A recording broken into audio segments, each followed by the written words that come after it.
আপনারা দেখছেন পশ্চিমবঙ্গের জনপ্রিয় নিউজ পোর্টাল চ্যানেল ভারত বিকাশ নিউজ এক্সপ্রেস।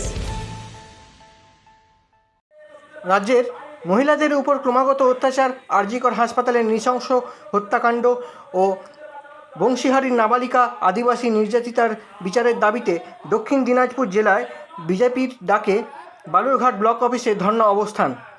উপস্থিত ছিলেন দক্ষিণ দিনাজপুর জেলা বিজেপির সাধারণ সম্পাদক মাননীয় বাপি সরকার মহাশয় সহ অন্যান্য নেতৃত্বরা। বালুরঘাট থেকে নিজস্ব সংবাদদাতার রিপোর্ট।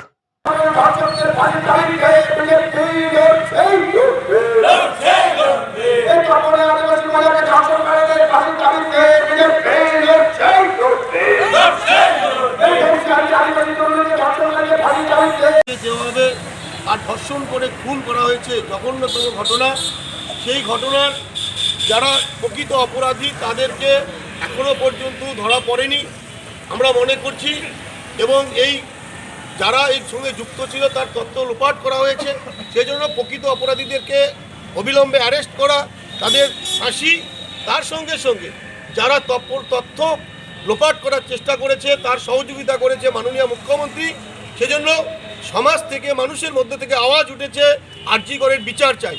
তো বিচার যদি সুষ্ঠু পেতে হয় তাহলে মাননীয় মুখ্যমন্ত্রী, স্বরাষ্ট্রমন্ত্রী এবং স্বাস্থ্যমন্ত্রীকে পদত্যাগ না করে বাংলার মানুষের বিচার পাবে না। তাই আমরা চাইছি এই বিচারের সঙ্গে সঙ্গে মাননীয় মুখ্যমন্ত্রী পদত্যাগ করতে হবে। তার পরিপ্রেক্ষিতে আজকে পুরো আর রাজ্যব্যাপী প্রতিটি আর ব্লকের অফিসের সামনে আর ভারতীয় জনতা পার্টির অবস্থান বিক্ষোভ চলছে। আমরা বালুরঘাটেও আমাদের অবস্থান বিক্ষোভ